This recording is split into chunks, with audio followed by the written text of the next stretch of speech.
in the center there, and I think it's linked to also faith.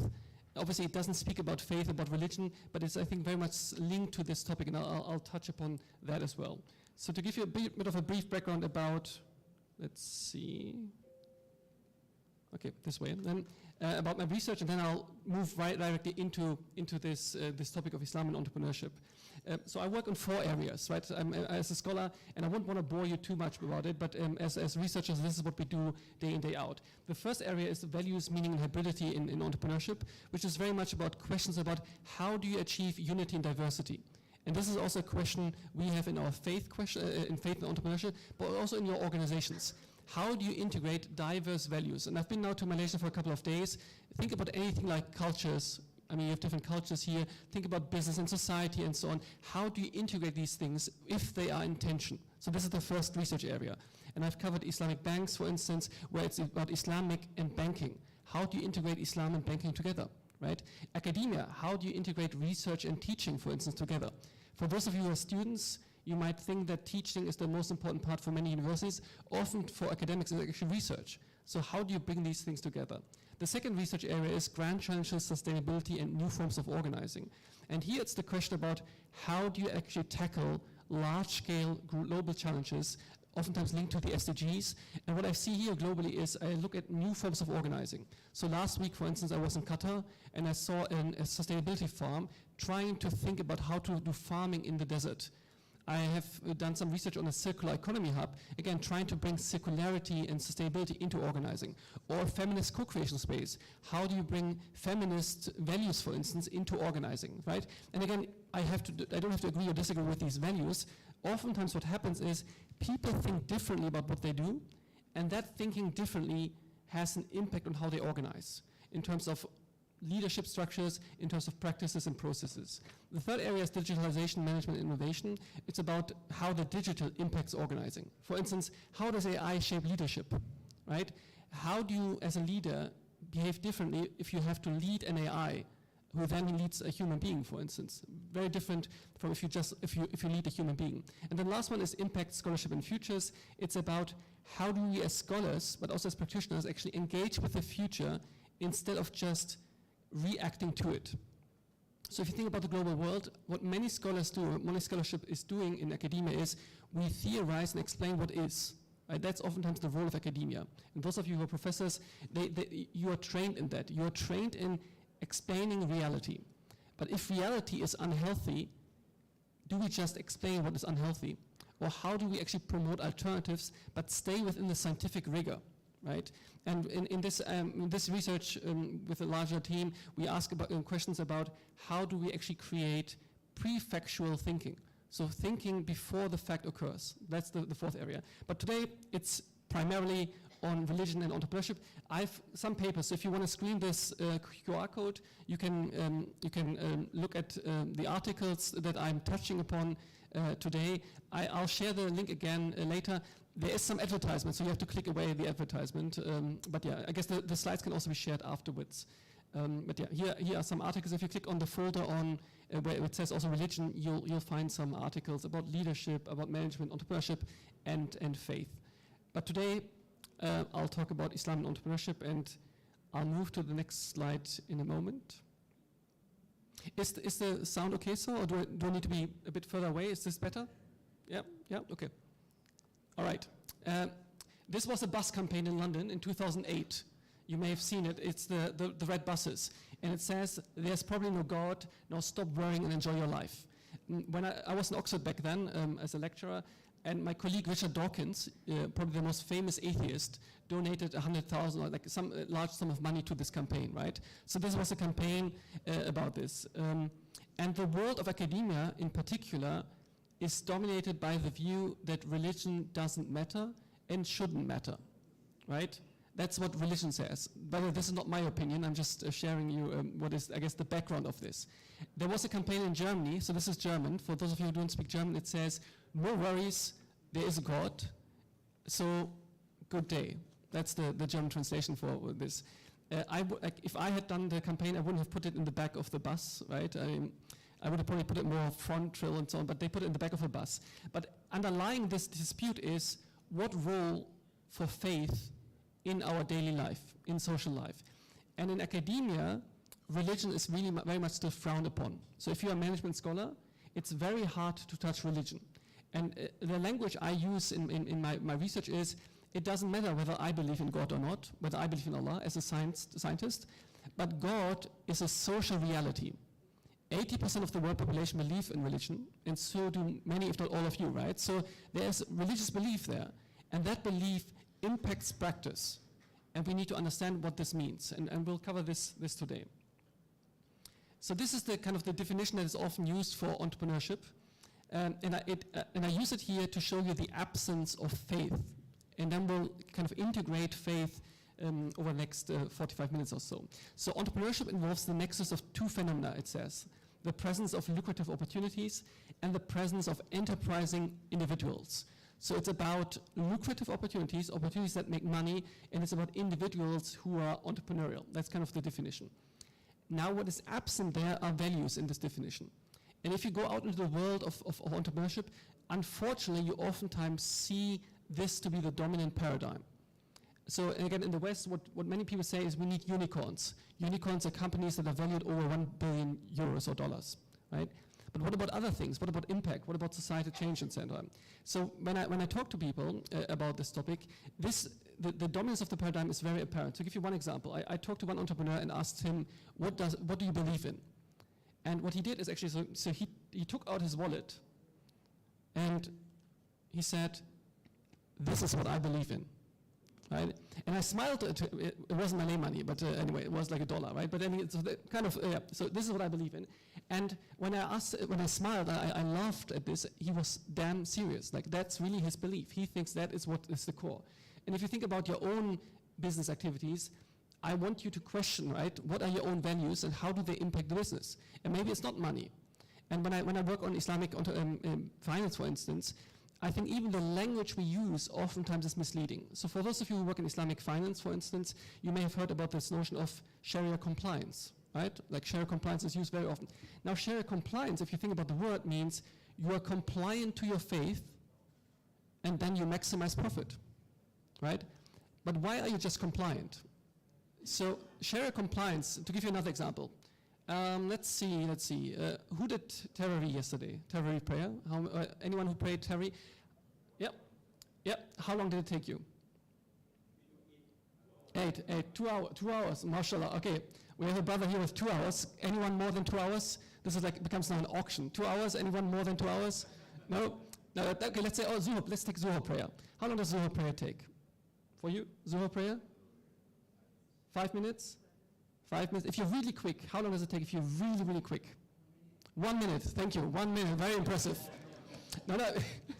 So in Turkey, we also do 20 rakah with Tarawih, and we call them the jet imam. They are so quick that it's almost like sports, right?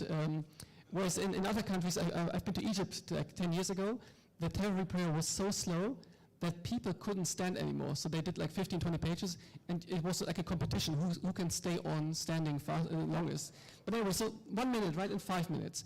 Now for me, Islamic finance, what I see oftentimes, I'm not saying everyone, but I'm seeing, but the many Islamic banks I've seen, Islamic finance is the 1 minute prayer. It is compliant to faith, but maximizing profit. And something we've engaged with, and again, I'm not saying all banks, etc., right, but I'm saying that a lot of organizations I've seen, faith is seen as a nuisance. It's something that has to be compliant to. And the analogy with the prayer, I think, is helpful, because if you think about the prayer, then the 1 minute prayer is Islamic finance. It's still a prayer, but maybe actually it's not the 5 minute prayer that we would want to achieve, right? And then that's a different type of Islamic finance. So what we call in the paper on Islamic banking, we say, actually this might be about Sharia or Islamic commitment, not compliance to faith, and you are compliant to profit, right? Because any venture needs to have profit equal more than 0, and then you can be committed to your faith. And there's obviously a lot of in between, right? So the idea is that profit has to be above 0, and then you can think about how you juggle the two kind of logics of faith and business. Anyway, so this is the main standard view of entrepreneurship is it's about profit maximization. And the moment you bring in faith, religion, Islam, you complexify that topic. It becomes much more challenging to integrate it, but I think also more beautiful. Because in a way, that is integral to who we are as human beings.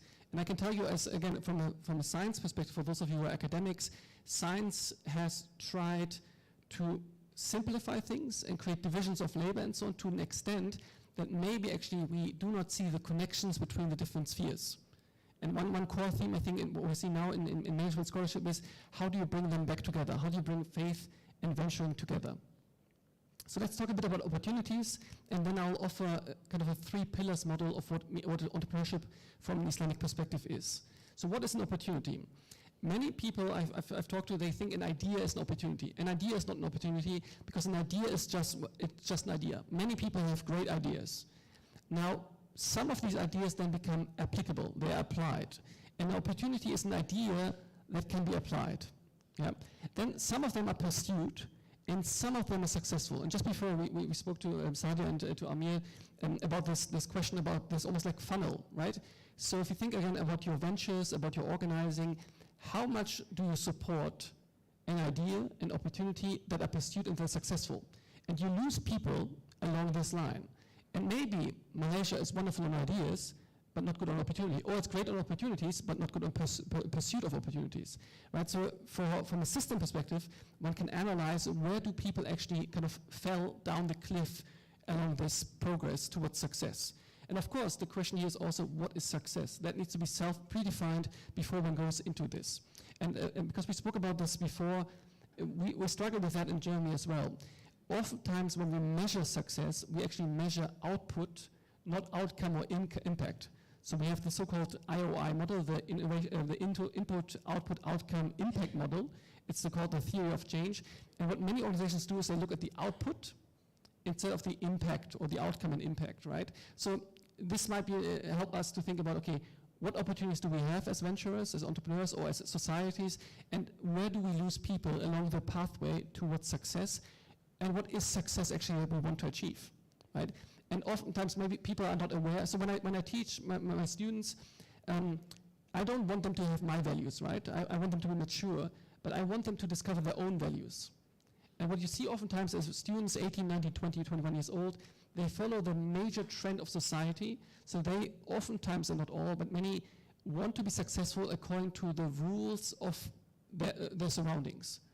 But maybe that's incorrect. And again, if you think about faith, now in Malaysia, Islam is the majority religion, but I'm not sure how much it is integrated into your entrepreneurial ventures. But in Germany, for instance, it's not, right? Islam in Germany is a minority religion. If I follow the major streams and trends of German society, I would not see my faith in venturing, right? So to be aware of what success means is to be aware of your own values and then integrate that into your venturing. So how do you discover opportunities, right? So this again, like the next 2-3 slides are a bit more about entrepreneurship in general, and then we'll kind of zoom in into faith, because I was also asked to speak a bit more generally also about entrepreneurship. So where do opportunities come from? And this is a list that helps you, and in a way it is, if you want to become an entrepreneur and you have no idea yet, this might be a way to forward. So one is social trends, right? So there are lots of trends out there that help us to think about venturing. What are trends? Can you maybe just shout out any trend you're aware of? AI, yes, AI. Anything else? Online shopping? Social media? I hope you're not on social media right now, but yeah, yes, exactly. No. Hijab in Europe. Sorry? Hijab in Europe, yeah, so the Islamic faith or faith, yeah. All right, so we have a couple, right? We have technology, we have also social trends. Others might be veganism, vegetarianism. So trends that are social and or technological oftentimes shape things. And they are oftentimes helpful for entrepreneurs because if you think about a system, a new trend means it's oftentimes an untapped market, or it's a market that evolves. If you go to a major market as an entrepreneur, there have been people hundreds of years. Who are you to enter that market, right? Maybe you're disruptive, that's beautiful, but if you think about a new technology, a new trend, you can oftentimes jump onto that trend and be one of the pioneers. Because how many experts do we have in AI that have been into that area for 20 years? Not that many, right? But how many people have been doctors for 20, 30 years in a certain profession? Many, right? So there are different trends that help us to think about venturing. Another one is research, right? And again, universities help with fundamental or applied research on thinking about opportunities. The next one would be observation and experience. Like you observe something and then you think about venturing. And what I teach oftentimes to students is I say, entrepreneurs, when they think this was stupid, this is annoying, this is odd, an entrepreneur says this is an opportunity. So next time you're annoyed by Malaysian practices, there's an opportunity, right? So and I guess a grumpy person just says, oh, this is how it is, this is annoying. An entrepreneur says, how can I make money out of it and do something good with it? To give you one example, how many of you have been to England before? To England? Yeah, so a couple. Have you washed your hands in England? I guess you have, right? Have you done wudu? What is odd when you do wudu in England?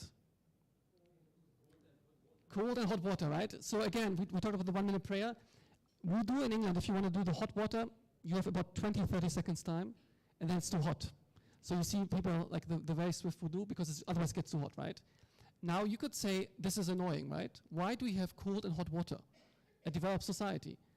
Now that's one answer. And entrepreneurs would say, there's an opportunity. And I've seen actually Turkish people, many of them are quite entrepreneurial. What they did is they bought a plastic bottle and put 2 holes on the top, 1 hole on the bottom, and kind of attached it to the tap, and then the water mixed in it, and they had nice warm water, right?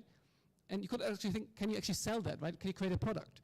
But I think the key thing is you observe something, you experience something, you think this is annoying, this is stupid, and then you try to find a solution. Whether it's an individual or as a society. You have a lot of traffic here in Kuala Lumpur, in Kale. You say Kale, right? Kale.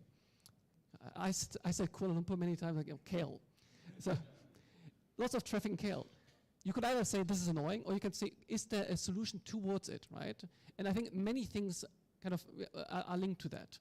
And again, it can be linked to your values. What are your values? Whether it's, again, religious values, social values, family values, and how do you bring these things together? Another one is adapt, replicate, modify. So you see something and then you change it, right? You change it and improve it better. And the last one I've mentioned here, and there are many others, is recombination. And recombination, I think, is one of the most beautiful and easiest things and powerful things. So if whatever you see and like, you can think about recombining the two to create something new.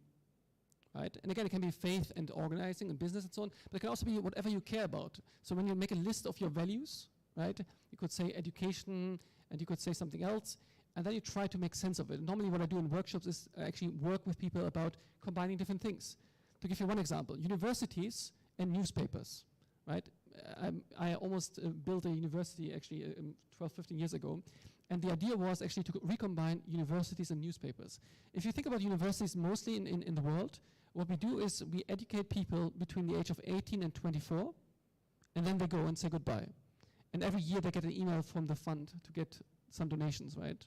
You want donations every year. If you think about newspapers you get every day or every week until you die, right, for the rest of your life. Now, if you combine the two, why don't we have an educational system where universities teach until the end of their lives, right? Or we have a subscription model of education.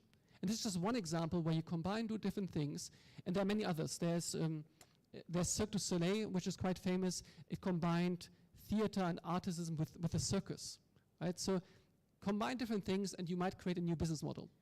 Yesterday I went to a coffee shop that also was a bookshop, effectively a coffee place and a book selling place, right? It's a combination of two different things, and you can combine anything else, right? So that's where I think if one doesn't find the opportunity oneself, this might be a way to find, to kind of work towards opportunity discovery. And the other side, I've put categorizing opportunities that helps you to also think further about what are opportunities. The first one is PESTEL. PESTEL, if you want to write, is an acronym. It stands for political, economic, social, technological, environmental, legal. And if you want to write an essay, this gets you a C or D essay almost any time. Any topic you see, if you write an essay, this is an easy way. So what's Malaysia's current situation? Political, economic, social, technological, environmental, legal. What's Japan's situation? Political, economic, social, technological, environmental, legal. You can almost do anything with the PESTEL, and it's an easy way forward, right? Another one is product, service, process.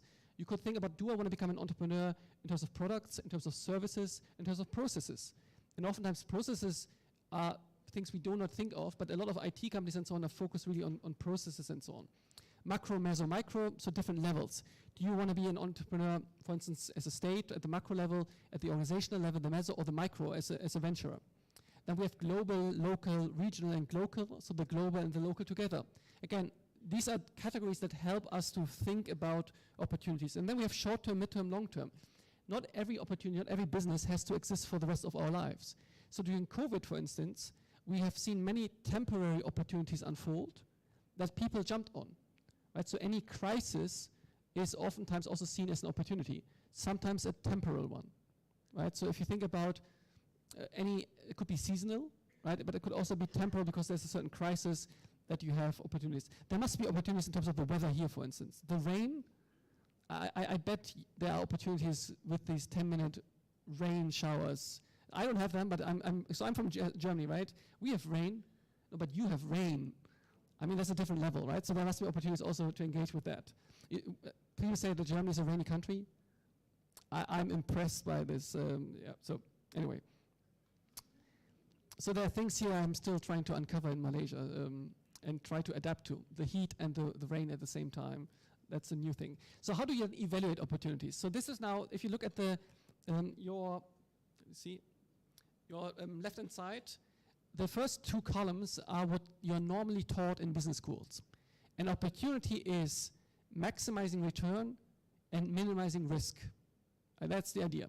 And return is an increase in market size, increase in market share, increase in market growth, and market endurance. So the longer the market exists, the better. And in a way, you calculate profit. You might discount it over the future, but that's the way people think about profit return. And risk, you have higher risk, the higher the competition, the more there are substitutes of the product, the more you're dependent on, let's say, your value chain, and the more there are uncertainties. And then you make a decision, do you want to pursue the opportunity, yes or no? Right, so that's the basic. But again, if I think now from a faith perspective, or any actually human perspective, there's a core underlying question that is linked to this cat. Anyone knows who this cat is? Have you seen the cat before? I mean, I've seen, this is a unique cat from a novel. It's the Cheshire cat from Alice in Wonderland. Yeah? And so Alice meets this cat and says to the cat, which way ought I go from here? Like, which way forward, right? And the cat says, that depends a good deal on where you want to get to, which is a beautiful answer, right? And I think the powerful thing about entrepreneurship is exactly that. Return and risk is clear, but what about actually what you want to achieve with this venture, right? I can teach you how to make money, and if this is your goal, then fine. But what about other values you want to achieve? Do you want to still be, whether in the private sphere, like do you want to still be a good husband or wife, a good child, etc., or do you want to focus on environment, etc., and so on? And the moment you add that, things change, even in terms of how to evaluate things. So let's see who is an entrepreneur. The lady over there, you make $1 million in profit, dollars, mashallah. You should all say mashallah, right? $1 million profit. And let's say the lady over there makes 2 million in profit. 2 million. Twice as successful, right? I guess a double mashallah, right? Twice as successful. Now let's say the lady here makes 1 million in profit, but also saves 100 human lives. And the lady there makes 2 million profit and plants 1 million trees. Now who is more successful? We actually do not know, because lives and trees might not be commensurable. It's very hard to connect the two. And yes, we might create numbers. We can say a human being is worth 1 million trees, etc., and so on. But at least in principle, a priori, they are not commensurable. It makes it harder to compare, but also, and that's the beauty in this complexity, it also means that they're actually not competing in the same market, because the criteria for their worth are different, right? And there's beauty if someone cares more about nature and someone else cares more about human beings. But that is actually the complexity that I think as an entrepreneur one needs to be aware of and then can focus on. Right? And many what we call social entrepreneurs or sustainable entrepreneurs do exactly that. They integrate their beliefs, values into the venturing and then have a different metric. Now, it makes it much harder to sell because 1 million is good and 2 million is good. But let's say saving 100 human lives and barely making $1,000 and planting 10 million trees but barely making $2,000. Much harder to explain people what this means. And this is something, again, I think especially social entrepreneurs and sustainable entrepreneurs, they need to be we spoke about integrity before, they need to be integral to their values because people around them might not accept, legitimize, and understand that. So to give you an own example, I'm an academic, right? I'm in university. So our family said to us, oh, you're still in school, still in university. When will you actually leave university? And I said, inshallah, never. My goal is to never leave university. And so we don't own a car. We don't want a car. Look, he's still in university. They don't own a car. We have to help him. We have to help the family, right? That's according to a logic where wealth, etc., a car is a symbol of wealth. If I want to adhere to it, yes. But if I don't want to adhere to it, that means that if I'm not adhering to the norm of a society, in this case, I am challenged oftentimes to explain myself. So if an entrepreneur comes here and makes $1 million, no one will question whether he or she is an entrepreneur. But if someone comes here and makes maybe 1,000 and saves a lot of human lives, people might question, is he or she really an entrepreneur? But why questioning that, right? According to his or her values, actually, he or she may be more successful than the other, right? So it's about answering the cat what way one wants to get to. Profit needs to be above zero, but apart from that, it actually leaks a lot about values. So then, next step is then pursuing values, and I've changed this. So Francis Bacon said a wise man will make more opportunities than he finds. So I changed this to a wise woman will make more opportunities than he or she finds, right? So opportunities are actually created also given the values one has. So it's not like, okay, let me just think what opportunities are out there. I need to link the values out there of society, nature, with my own values, and then I pursue opportunities accordingly. So next step, someone wants to take a picture on this quote, yeah. So Francis Bacon. I'd like to introduce the 3 pillars model I mentioned before. A 3 pillars model of what I think entrepreneurship from an Islamic perspective might look like, right? So the first pillar, and here's a quote from Surah Al-Jumu'ah. Bismillah, فَإِذَا غُلَتِ الصَّلَاةُ فَانْتَشِرُوا فِي الْأَرْضِ وَابْتَغُوا مِنْ فَضْلِ اللَّهِ وَاذْكُرُوا اللَّهَ كَثِيرًا لَعَلَّكُمْ تُفْلِحُونَ. And when the prayer is ended, then disperse in the land and seek of Allah's favor, and remember Allah much that you may succeed. Now, in the Islamic faith tradition, there is seclusion, there is prayer, itikaf, right? We are almost entering the last 10 days of Ramadan. People go into itikaf, but there is not full seclusion from life. Some other faith traditions have that, the idea that you leave life out. But actually, the prophets and others have always been also shepherds, traders, etc., right? So in our faith tradition, making profit is not a bad thing. And again, that's something also important, right? Someone who makes profit, that's a good thing, right? The giving hand is better than maybe the taking hand, obviously in disguise, etc., but it's good to give, and so it's good to make money to give, right? So there's benefit in making money. So an entrepreneur from an Islamic perspective should also seek profit. Similar maybe to an entrepreneur who's not religious, right? So the idea of profit seeking is also part of the Islamic faith. Now what I will argue in a bit is these 3 pillars. There are 2 differences between an entrepreneur and an entrepreneur who is Muslim, or also Christian, Jewish, and so on. The first difference is all 3 pillars are shaped by faith. What this means, what entrepreneurship means, what the second pillar means on, is defined by faith. And the second one is, the second and the third pillar do not exist for an entrepreneur necessarily. Right? And the third pillar does not exist for social entrepreneurs who are not religious. And I'll come to that in a bit. So the second pillar then is what I call values. So we have value, the profit focus, and the second pillar is values. Right? And again, just to give you 2 examples, there are different ways. Like one can look at the maqasid of Sharia and so on. I'll just give you a couple of examples, hints of what I want to explain here. So the second one is linked to I guess, famous sayings and hadith and so on. So one is a narration that a man, in some sort, it's a woman, were very thirsty, went down a well, drank water, came up again, saw a cat or a dog, depending on the narrative, being very thirsty, go down again, put water into the shoe, up, giving the cat or the dog some water, and then was forgiven all sins and kind of granted paradise, right? Now underlying this effectively is an appreciation for animals, right? A caring for animals.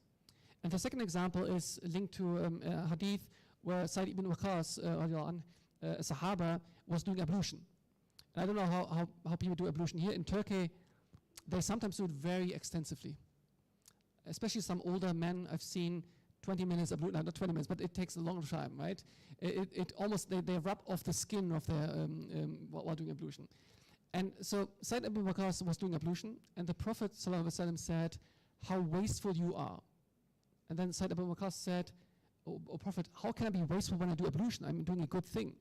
And the Prophet responded, "You can even be wasteful when you do ablution with the water of a running river." Right? And if this is not linked to sustainability, environmental, then what is, right? So a clear focus on sustainability that is not only material, because the truth is, materially it's not wasteful, right? The running river, like washing your hands there, is not materially wasteful, but it is spiritually wasteful. Yeah. So we have then the kind of the environment, and the human, the animal tradition, values, beliefs, and humans are called khalifas on earth, right? Khalifas. So we have responsibility on earth for animals and for nature, right? So that's the second pillar. I think it has to again be integral into entrepreneurial venturing. And also part of the second, another hadith, the dearest to Allah is the one who is most beneficial to the people. So I have animals, I have nature, but also other human beings, right? So if you think about the second pillar, then to summarize, the second pillar is about values, right? Values towards other human beings, nature, other living beings, right? And I think that's integral. And if I talk to social entrepreneurs or sustainable entrepreneurs, they also have that.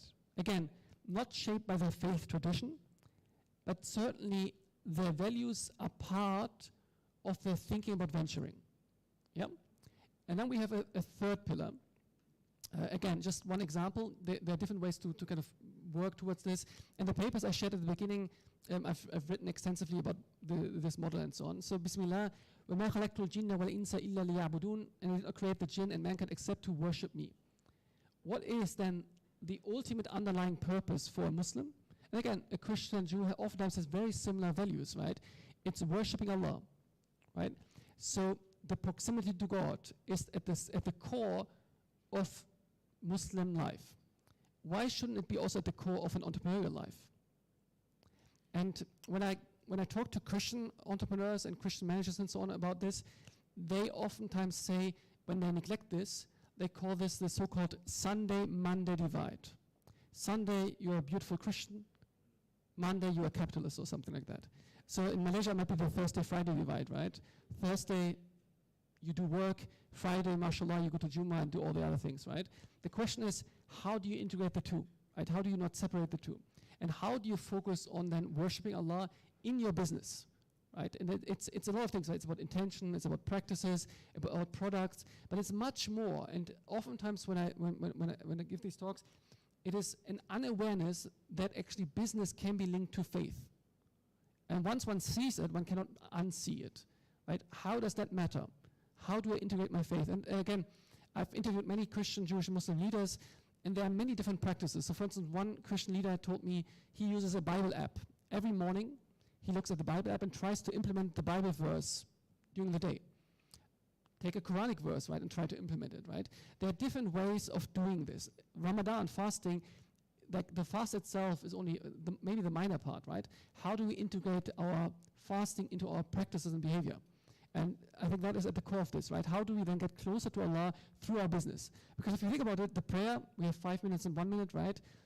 Total half an hour, maybe a day, that's half an hour. Humans work probably 8 hours a day, right? We sleep 7 hours a day or something. Some of you maybe only 5, but 7, 8 hours. We work 8 hours. If we exclude our faith in our work, that's 8 hours. Like try to then actually complement it with a half an hour of prayer, right? So integrating that into the business is very hard. And I mean, hard for me too, right? Like what does this actually mean? And this is still something to uncover. And it doesn't, oftentimes it's thought of, it's maybe the product needs to be halal. Again, I think the halal product is really only the top of the iceberg. The question is really how are the business practices then changing? So if one does it, I would call this workship. Worship and work is then aligned, right? So you have worship and work, that becomes one. A colleague of mine said this once beautifully, and it sounds like heresy, but I'll say it now and explain it. Someone said that when he was doing his PhD, the teacher said to him, the sheikh actually, your PhD is your Quran. You could say, Hasha, how can the PhD be the Quran, right? But what the sheikh wanted to say is, you are pursuing knowledge, right? And that is beautiful, and that is part of your worship. If you do this with this intention, then actually pursuing the PhD is a good thing, right? So then we have this kind of 3 pillars model. We have values and worship coming together, which then forms what I would call workship, right? Worship and work becoming aligned. And just to kind of summarize this now, I mentioned this before, right? So we have different types of entrepreneurship. The one which is oftentimes taught in university is commercial entrepreneurship. Commercial entrepreneurship, and again, this is from a paper I've written 6-7 years ago. Again, it's in the with the QR code, which I share again at the end. Commercial entrepreneurship is about the market logic. 1 million, 2 million, 2 million, twice as successful. Profit needs to be big, and the opportunity you pursue is the one that gives you the highest amount of profit. That's how you, and your success is the quantity of profit. You pursue value creation. Now for social entrepreneurs, it is market and what we call the community logic. And community also links an environment and so on. Here, profit has to be above zero, but you also have an increase in the ecological and or social good. And you have kind of a combination of quantity of profit and quality of impact in social and or sustainable entrepreneurship. So you have value and values, what I call values and the S in brackets. Now for religious entrepreneurship, and normally I speak about entrepreneurship from a religious perspective, but I have to be short here. You have three logics. You have the market, the community, and the religious logic. They all shape entrepreneurship. You have profit equal or bigger than zero. You have also an environmental or social benefit, and you have a religious advancement of yourself and or others in your business. So you have a combination of quantity of profit, quality of impact, and religious development. And here you can see now the complexity, right? It's much more complex, but I believe actually that complexity is beautiful. And you have then value, values, and worship, which I call then workship, right? Worship and work together. So to give you now a couple of specific practices that I'd like to share with you, and then we'll, in like 5-10 minutes I conclude, and we kind of start the dialogue, the questions. But also I'd love to hear your thoughts, if we have entrepreneurs and business practitioners in the room, your struggles, right? Because these struggles are real, and what I can see is that people try to find different ways forward. To give you just one example before I come to this, I talked to some leaders in Pakistan a couple of years ago, and one of them, and there was a paper later written on this, I thought it's really powerful, said, I'm a leader like Umar radiallahu an. You could say he might not be that humble, but anyway, what he meant is there are different types of leadership from a religious perspective. And we have 4 Khalifas, and maybe the 4 Khalifas are an example of how to do leadership differently, right? So there is actually not one level, like one way of Islam and entrepreneurship. There are different pathways. And to uncover them, one can do either through scripture or through practice, right? So there are 2 perspectives forward. One is you look at scripture and try to interpret it and think what this means, or you look at best practices and see how entrepreneurs, for instance, practitioners, have integrated their faith into their business practices. And I think both is really, really powerful. So I give you now a couple of examples, some from other faith traditions. And again, the challenge is, what does this mean for your faith tradition, right, for Muslims? So this is a stone, and I saw the stone on a CEO table. Right, so I went to his office and saw a stone on his table. And I asked him, what about this stone? And he said, and you know, when I talk to my employees, they often make mistakes. Yeah, that's what he said. And I see some people nodding, probably the leaders, yeah, my employees, right? So some make mistakes. Now he says the stone reminds him of the Bible verse, those of you without sin, throw the first stone. And he then realizes he also makes mistakes. Right? So the stone helps him to stay humble and correct himself vis-a-vis his employees. And again, this is the stone he has. The question is, what symbols do we use? Right? What would we use to stay aware of our beliefs and how to interact with employees and others, customers and so on, right? And I think there are many, and they can be, I mean, again, there's not one, but and I'd love to hear actually, I mean, I'm also here as a researcher, right? I'm also here to hear your practices in a bit, what you use to stay aware. And if you think about the prayer is a way of staying aware, right? The 5 daily prayers is a way of correcting your practices because it disrupts, intervenes in a positive way our day-to-day life, right? So what is our stone on the table to be aware of faith traditions, to then be shaped by that? This is also from one of my visits. Actually, this was also Pakistan. When I went to, this is the CEO's office, right? And in Turkey and in Germany, there are very clear guidelines for offices. So the CEO has the largest office, for instance, right? Same, I hear same, yeah. It has the number. So I went once to an organization. The deputy CEO had a larger office because of the structure. So they built a artificial wall in the room so that the office was smaller than the CEO's office, right? And obviously this is because of status and so on. And yes, sometimes it's needed, right? Sometimes you want to be careful. I was a consultant before, so I worked for BCG. And the problem with is that we fly a lot and we travel a lot with cars. And so you got to get upgrades all the time. So once we went to a client, and we always use Six, the car leasing company, and they gave us a triple update or upgrade. So we asked for like a BMW 1 and we got a BMW 7. And we went to the client and the client had like a BMW 5. So the CEO looked at us and said, oh, this is a nice car. So next time we said to Six, never give us that upgrade again. So status matters, right? I'm not saying like this is doesn't matter. But again, the question is, does it matter to your organization? And this CEO, actually, he is, it was incredible. So he was actually collecting sadaqah and zakah and delivering to the poor and so on. He said, in this case, part of his integrity and kind of identity, he didn't want to have an office because an office would mean it would cost money and take away from the sadaqah, right? And again, I mean, there are arguments against doing this, right? For instance, you want privacy with your employees and so on, right? Confidential discussions. But I still think, I love that he thought differently about what this means, right? And this thinking out of the box is the powerful thing. So he used the prayer room as his office for two reasons. One, he wanted to save money, and two, he wanted to be accessible to his employees. Everyone who would go to prayer would see him and could talk to him. And I gave once a talk, again in an Islamic country, I think it was Indonesia, and one of the ladies there, and I loved it, so I had one of these classes, and then in the evening I went to a class of students with 5, 6, 7 years of education, like very low educational background. And one of the ladies, so we talked to her, what do you want to do? And she said actually, she wants to create office spaces that do not use chairs and tables. And I thought this was really powerful because she said in her culture, sitting on the floor and so on is fine. Again, why do we have, and I mean, again, I like to sit on chairs, etc. as well, right? But what I loved is her thinking out of the box and saying, why do we actually have chairs and tables? Is that part of our culture tradition? Do we need it in the office space, right? And questioning these things, I think, is at the core. And there's many more. These are just 1, 2, 3 examples. There are many more that one can question and then think beyond. And I think that is very, very powerful.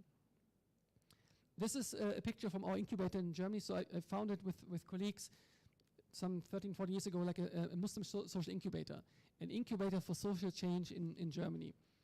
And again, we were also playing with different practices. To again give you just one challenge we had. The first year, so we had our program, right, like a talk, incubation practices, pitches, and so on. And then at midtime, we had like Zuhur prayer. So after the first conference, people came to us and said to us, why is prayer in the program? You cannot tell us to pray.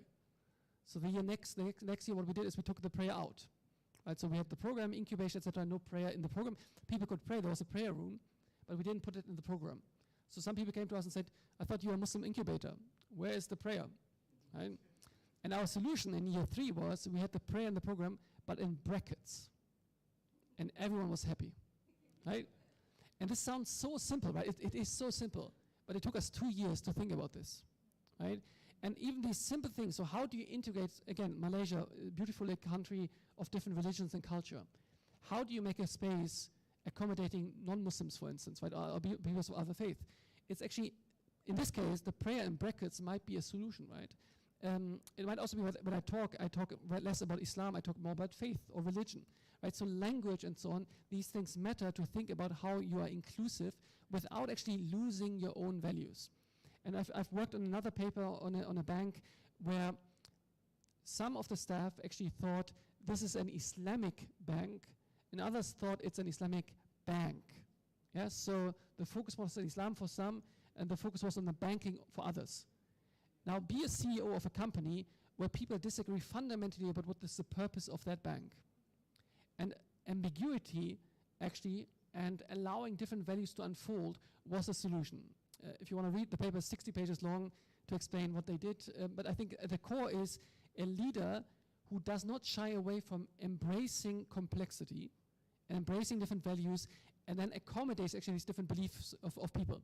And by that, actually, I think being more successful because he, the CEO in this case, could get the best talent in Germany in this case. So last picture, I thought, is Ramadan, right? I'll give you a food picture so that you become thirsty and awake. It's a Turkish kebab. Yeah, people say it was developed in Germany, so I don't know. Anyway, so two pictures, one on kebab and then the green iftar, which a friend of mine founded in Germany. And I think that's, again, to give you a couple of more examples. I can take the picture away if it's too much of a trouble for you to look at the food. All good. So the kebab, I think, is just a symbol for me to say, if we think about halal, and again, oftentimes we think about the bare minimum or the criteria of faith, we do not necessarily think about the underlying purpose of faith, right?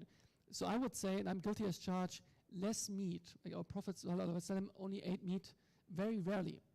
We eat almost meat almost every iftar. And iftar without meat is like, oh, what is this? This is not a proper meal, right? That's often what is thought. And one needs to break that structure, I believe. And it's not easy, because we've tried to have like a vegetarian-only iftar, and then people say, oh, but where's the real food, right? But I think the core thing is, again, how do we think about our own faith perspectives and integrate that into all of our practices, even what halal is? And again, it's not just scripture. It's not the way. It's not only the way it's slaughtered. It's much more also about the underlying purpose of that, right? Of what we should care about. And to link this to sustainability, to kind of conclude, is if you think about Ramadan, Ramadan is the holiest month in the year, right? Which is happening now. And what I see oftentimes is in Ramadan, we are the most wasteful beings possible. So if you go to mosques, what happens in Ramadan is they have all the plastic, right? Plastic waste for iftar. And so this organization tried to make the iftar green, less plastic, less meat, etc., right? And if you think of it, the most holiest month, we use the most wasteful resources on earth. That's unfortunate, right? So we fast, we do all these things, we might read the Quran and so on, but when it comes to, let's say, sustainability, we might lose a lot there. And again, I'm not saying like there are easy solutions to these things, but for instance, one thing we tried in Germany was so-called potluck dinner, so people brought their own food, or people brought their own cutlery. Imagine now in mosque where we could maybe bring our own cutlery, and we would already save some of the plastic, right? Again, there needs to be an awareness for this, because if a mosque might tomorrow leave the cutlery out, people might say, like, what a mosque is this? Doesn't even have cutlery. Astaghfirullah, you don't even serve us Muslims. But there needs to be an awareness linked to being allowed to do this. But I think is understanding our values and beliefs in this actually shapes the way we think about sustainability and about different practices, including in the holiest month, where we might be the most wasteful. So with that, I guess I conclude. I started with Ramadan, I started with Che, I ended with kebab, and I'm now looking towards to questions, comments, examples that you have. So thank you very much. Thank you.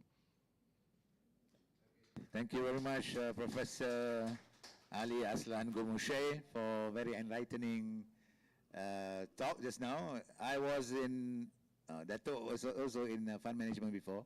We were together in fund management. And I was in the Islamic fund management. Dato went further to be in the ESG as well. I think there might be some question on ESG and Islamic. But I like it. And just now you were saying about the workship with the K in bracket. Okay. So you're talking about profit focus, values, and worship. Yes. And that's the three. Okay, next time, if you look at, especially the CEOs of Yapim subsidiaries or CEO to be, when you get annoyed, always look at the opportunities. Think about it, come back to us, present the paper, then we'll go into business. All right, that's all. Sekejap, 5 minutes. Thank you very much, Prof. It was very helpful that you had visuals and observations for us to reflect. And just introducing myself, I remember I saw that on the bus. There is no God, and I think it was 2016, 2017. The first one, 2008. The first one was 2008. Yeah. Anyway, so there was the time when I was a fellow in Oxford Center for Islamic Studies, and I was there to establish the Islamic Finance Unit. And I was, as you talk about Berlin and Frankfurt and Germany, I was also very familiar because I was working with BaFin as well as Raiffeisen Bank to distribute Islamic finance capital market products. We are in the same industry as well. And what I wanted to have a conversation now is more on entrepreneurship and the financing that comes along with it. As you diligently shared with us the faith-driven approach of entrepreneurship, I mean, this is actually subject to argument. Most of us as practitioners, we try to avoid the description of faith and the description of ibadah. We said financing is very much based on financial contracts. Islamic finance is financial contracts. And we saw the burger just now. It could be a McDonald's burger, right, Jamie? So it doesn't look that good, but yeah, true. Yeah, so that can be a halal burger. It's just that what are the Sharia contract that you comply with Sharia principles in coming up with the beef, it tastes the same. It's just that it's slaughtered in the kitchen with proclamation of Allah. So my question to you is this. We have talked today on opportunities, on race, on the three pillars, you know, inclusivity with values and all those. But I thought what's missing, which I think you would have in your research, is impact. We do a lot of things. I mean, we just talked about ESG just now, for example, but we forgot the impact on planet, people, and progress. So we all as bankers, we have been giving financing, but we lack the impact assessment on societal values, the impact assessment on the economic values. If we talk about ESG, S is actually societal. I'm now in fintech, for example, and we do impact investing, and we do a lot of impact assessment using AI. So sorry, it's a very long thing that I'm saying now, but what I wanted to extract from you, because you have been doing quite an amount of traveling and research and studies, if you could share with us the impact on societal values on some of this entrepreneurship, that would help a lot to the audience, I think. Thank you. Yep. Thank you very much. Wonderful questions. I guess there are a couple of questions. Prof, yeah. You were talking about 100 and 101 just now. 100 and? That's how I jot down in my... Oh, the IOI model. Yes, the yes. IOO. I model, input, yes. Output, Outcome, impact. Input, output, impact. Yeah. So a couple of thoughts to this. Thank you. I think it is spot on. We actually have an impact measurement valuation lab, my team, where we work on impact assessment, because this is a huge topic. But let me start with language. I think you're spot on. I don't think we need to put Islam on anything, right? Like the idea that something is Islamic because you add Islamic, it doesn't have to have the term is almost secondary. The question is really, how are the values infused in these things in terms of business practices? So it doesn't have to have Islamic here, Islamic there. Actually, you mentioned Raiffeisen Bank. I actually think that many of the cooperative banks, they are not Islamic compliant, but they are actually closer to the faith than many Islamic banks I've seen, because their social purpose is very much aligned with the faith, right? So I think there's a lot to learn there as well. In terms of impact and impact investment, and what impact entrepreneurs have, again, I think that is spot on, right? So how do we judge an impact of an entrepreneur? And I've seen different ways. One way, for instance, for investors is they have exclusion criteria, right? And then they maximize profit. Others say they have clear criteria of what impact is and try then to maximize that. So it needs an awareness of what impact is to then focus on that. And I think the impact itself can be driven by faith. So if you think about impact investors that you mentioned, how would, my question to impact investors is, how does the faith perspective shape what impact is to then maximize that values, right? So that would be my focus.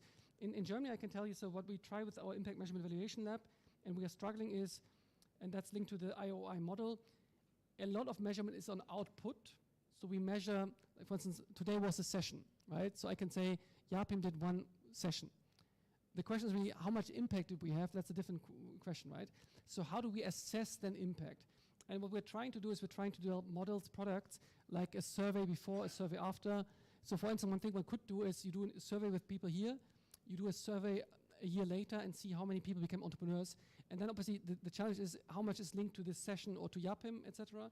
But still, I think trying to assess not output, but outcome or impact is key. And for that one needs criteria and I guess scientifically driven analysis and measurement processes to do so. It's not easy, but I think that's at least the way forward.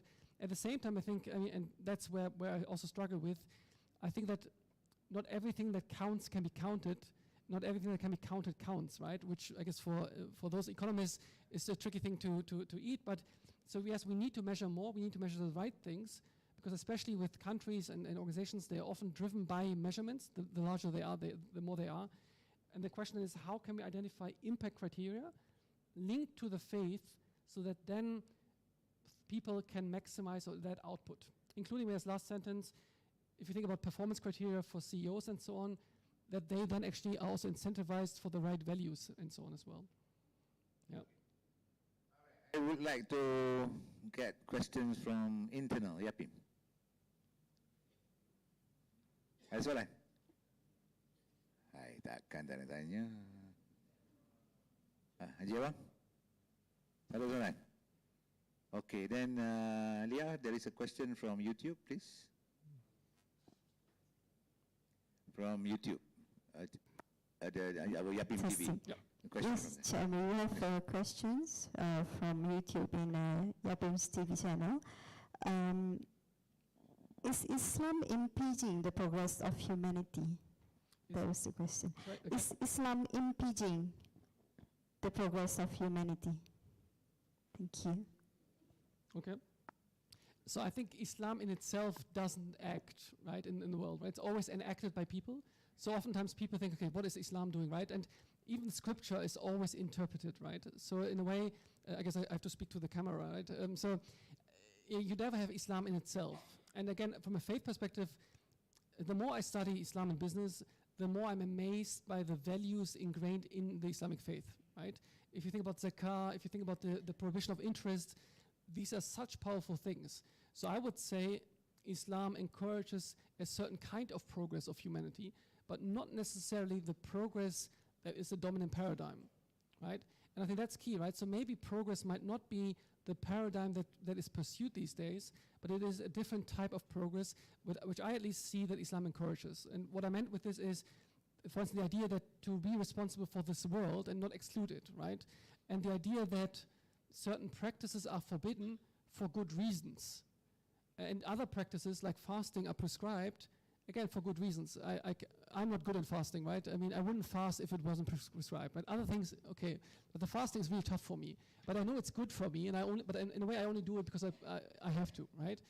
So some of you might be like, easy. My wife, she wakes up sometimes, and at 3, 4 p.m. she realizes she's still fasting without knowing that she hasn't eaten, right? So for her, fasting comes easily. But what I mean is we have prescribed practices that I believe are good for ourselves, but not necessarily good for the paradigm that we are taught in other places, right? So maybe an entrepreneur with a Muslim faith perspective makes less money. That is possible, but he or she might do good for society. And I would say that is good in itself. Others might disagree, right? So it's a certain values perspective on what Islam does to society and mankind or humankind. Any other question? Otherwise, I will pose a question. Prof. Dr. Sandra? 1 minute.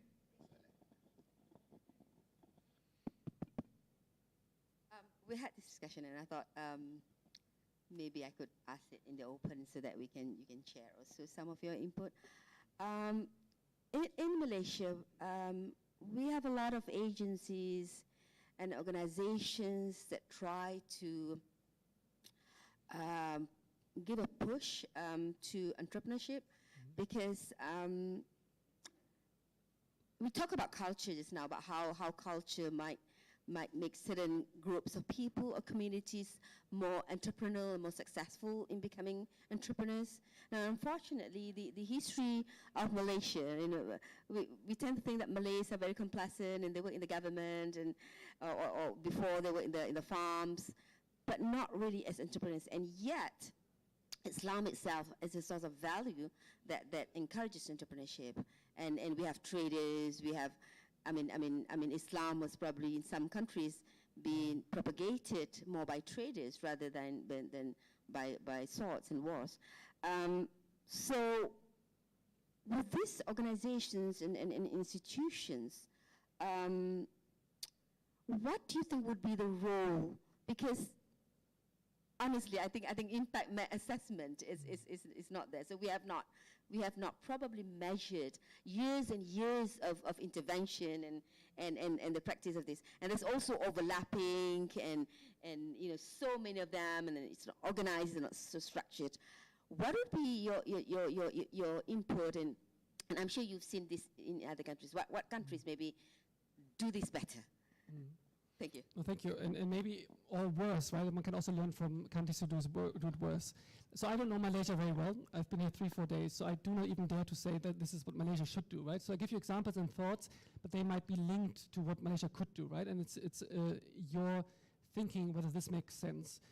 So one thing I would say is, and that I actually talked to a Tunisian member of parliament once, how do you infuse an entrepreneurial culture in a society?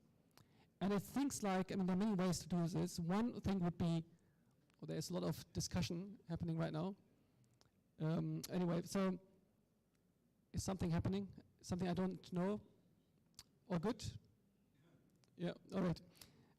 So when I have my students, I actually cold call people, but anyway. So I think in terms of culture, how can you infuse a country with this culture? So one thing I told the Tunisian member of parliament back then is I said, who does your prime minister meet and see on TV? Who are your role models in the country? Like, who are you associated with, right? So again, I don't know anything about Malaysia, right? But how many entrepreneurs do we know? Are they featured on TV? Are they featured? Do they get honorary titles and so on, right? So how do we create a culture where entrepreneurship is success? I think part of it is to show significant achievements in this, right? And again, maybe Malaysia is already doing it, but this is one thing. The other thing I would say is, what are oftentimes alternatives? So the way I understand it here is, given the government being dominated primarily Muslim in some ways, the public agencies might incentivize or might be easier for Muslims to be part of, right? So if you think about opportunity costs, every individual person makes a decision for his or her career. If then the public agencies are a safer bet for Muslims, then they are likely incentivized towards that. So if you want to create alternatives, then the question is that the right incentive system, right? And how do you create incentives for Muslims who can have a good public agency job to also be entrepreneurs? That's one. And two, how do you create fluid boundaries between the public sector and the entrepreneurial sector? So again, to give you an example from Germany, right? Because again, you know Malaysia better than I do. I'm a public servant, right? So for life, my pension, everything is paid for by the German state. It's very hard for me to leave not just academia, but actually leave even German academia. That's the incentive system. If you want me to go abroad for 6-7 years as a professor, you need to change that incentive system. Right? I can go every 3 years for half a year on a sabbatical, paid for, etc. But if I want to go, let's say for England for 5 more years, I would lose my public servant role. So I'm disincentivized to do so. Again, a German example. And then my last comment to this, Sadia, is on the agencies, right? So public agencies sometimes, again, Malaysia might do this much better, I don't know, oftentimes are top-down. They think what entrepreneurs need and give it to them. I would say bottom-up, interview entrepreneurs, what is actually needed, and at what stage do you lose entrepreneurs? So for instance, in Germany right now, we lose a lot of entrepreneurs, not at the beginning stage, but at the scale-up stage. Germany, unlike US, doesn't have enough funding. We're talking about hundreds of millions, billions, etc., right? To really scale up a venture, you need swift, large amounts of funding, and Germany doesn't provide that to the extent that is necessary. Again, the question here is, where do you use your entrepreneur? It could be that, and in Germany it's very bureaucratic. Another example, a negative example, I guess. I mentioned at the beginning, I almost founded a university, right, in Germany. So I applied for a program, and so we applied with 3 people, and they told us after 3 months, your business plan is not good, you only make money after 4 years. So half an hour later, I wrote the business plan again, and I made profit after 2 years. I can make profit next week if you want me to in the business plan, right? It's actually, it was unhealthy the way this was designed, the structure of that program. So the question is, where do you lose entrepreneurs in the different practices? So I think one thing one can do is walk almost alongside an entrepreneur and see what are the struggles he or she faces. The bureaucratic struggles, the cultural struggles, etc., and what is needed. In another paper I've wrote about academic entrepreneurship, I spoke about 4 types of capital needed for entrepreneurs. So I think capitals need human capital, so that's knowledge. They need social capital, that's networks, other people. They need financial capital, that's money and resources, material resources.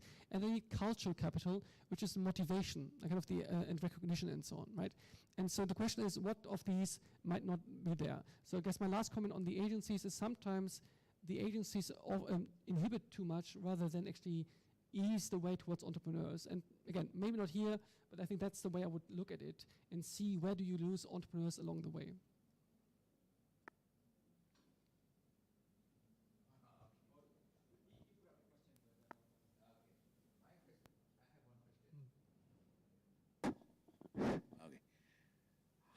How do you connect integrity, Islam, and entrepreneurship? That's a tough one, I guess. How do I connect integrity and Islam?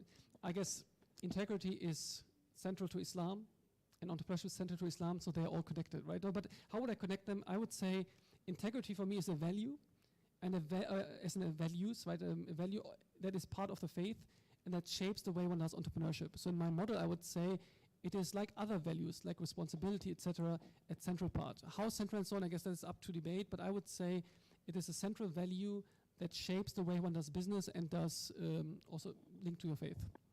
But I think you're working on this, so maybe I can give the question back to you as well. So.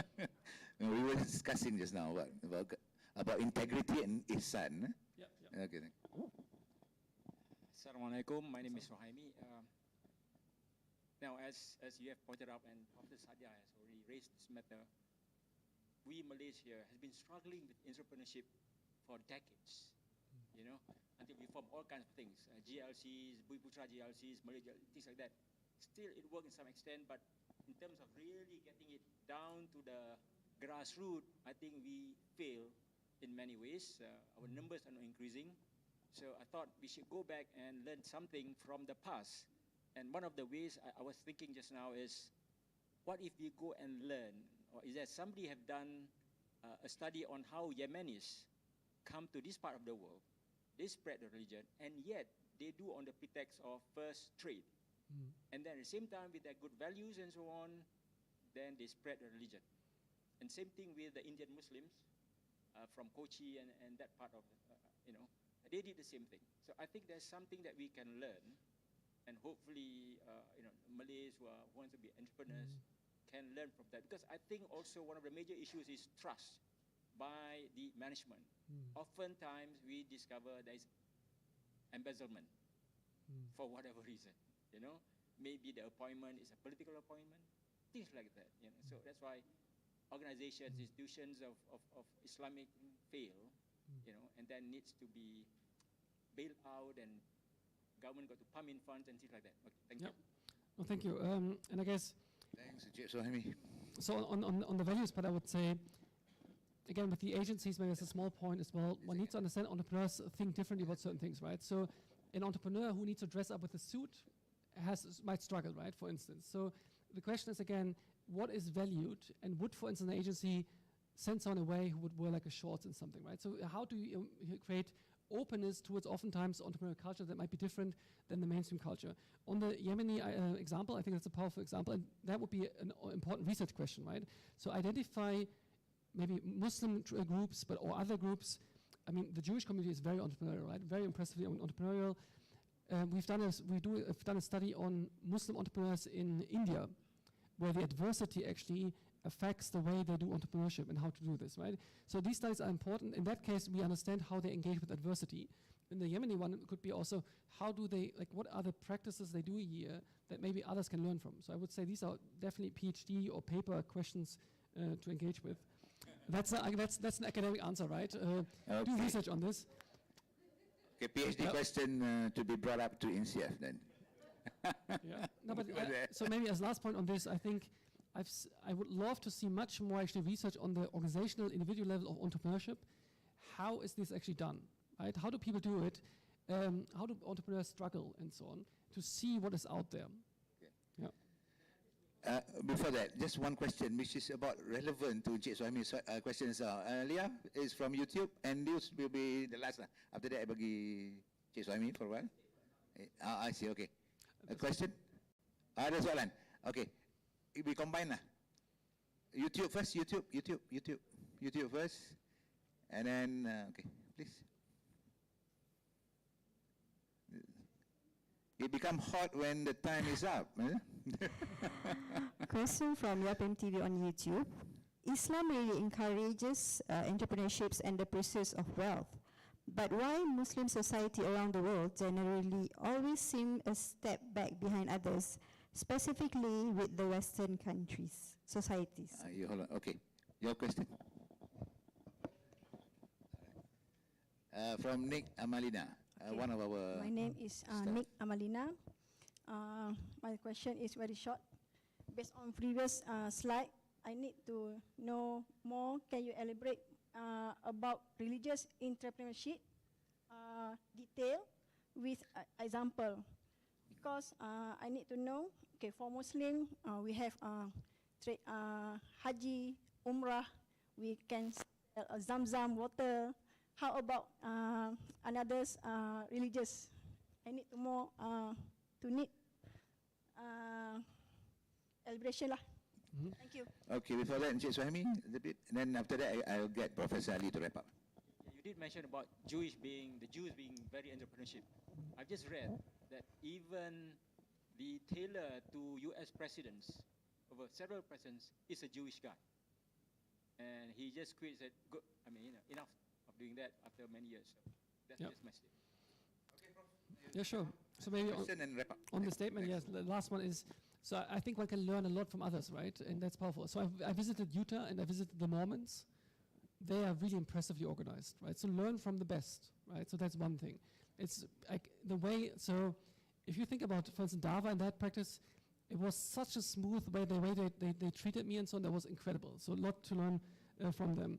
In terms of the second or the question from you, I think at the core of my argument is it's not about products that are specifically Islamic in some way. So some people tried once to build an Islamic car. And the Islamic car was that when you open the door, it said Bismillahirrahmanirrahim. And there was like a place for the Quran somewhere in the Quran, yeah. That's not, I mean, maybe there is something about that you can think, but I think actually a proper car that has the Islamic values in it, for instance, one thing we see is cars and the airbags and so on are designed primarily for the male body. Right? So women actually are hurt more with accidents. I believe an Islamic perspective would actually mean that it is integral towards also treating the women equal. If we believe in equality of women, then actually designing the car airbags in a way that is also equally good for women, that would be for me the Islamic part, right? So values that we have, not the specific product. So these are challenges other countries face as well, but understanding that whatever the values are, and again, there can be dispute and so on, right? I'm not a fiqh scholar, but I think there are certain ways that I think are quite clear, like equality, right? So if women are disadvantaged in the car design, that's something to work against and improve the car design so that accidents for women are less risky, right? So that would be for me then the faith part. On the step back, I mean, that's the billion, not even the million, that's the billion-dollar question, right? Why are Muslim societies always, not always, but they're right now a step back, right? There was a time when they were not. And there are many arguments, right? And I don't have a single answer, right? One is, you know, the black curse. People say that it is oil that actually cursed Muslim countries, maybe gas here, right? So that you become complacent because you have certain resources. So I don't know. I'm not a historian, and I'm not really an economist. I would say my answer is, what could be done to change that, right? And it doesn't have to be a competition with others. The question is, how can we, as Muslims, be true to our own values and our practices and so on. And I think that actually that means that we engage actively in our business practices, in our societal practice and so on, and practice what we preach, right? And I think, maybe I end with almost like a joke, right? I think that if all Muslims were doing itikaf, right, for 10 days, and people would not see Muslims, and then they come back from the mosque, everyone would become Muslim. Because they wouldn't see the Muslim, they would just have the sacred scripture. So I think what I mean with this is, if we were acting a bit more towards our faith, then we would already get along quite well towards that core concern of moving forward in society. So with that, I guess the wrap up, thank you so much for your attention, the questions, comments, and it's been a pleasure to being here. Thank you very much, Professor Dr. Ali Aslan Gümüşay. Okay, for the very enlightening session today. I wish I can extend it, but I've already extended by 5 minutes, actually. Yeah. Okay, over to you back, Liana. Let us express our sincere appreciation to Professor Dr. Ali Aslan Gümüşay for sharing his profound wisdom and knowledge with us today. Certainly, your lectures has enriched us, understanding and inspired us to explore Islam and entrepreneurship further. With that, we would like to invite Yang Berusaha Tuan Amir Ali bin Wali Muhammad to accompany Yang Berbahagia Datuk Professor Dr. Saadia binti Muhammad to present a token of appreciation to our esteemed speaker, Professor Dr. Ali Aslan Gümüşay.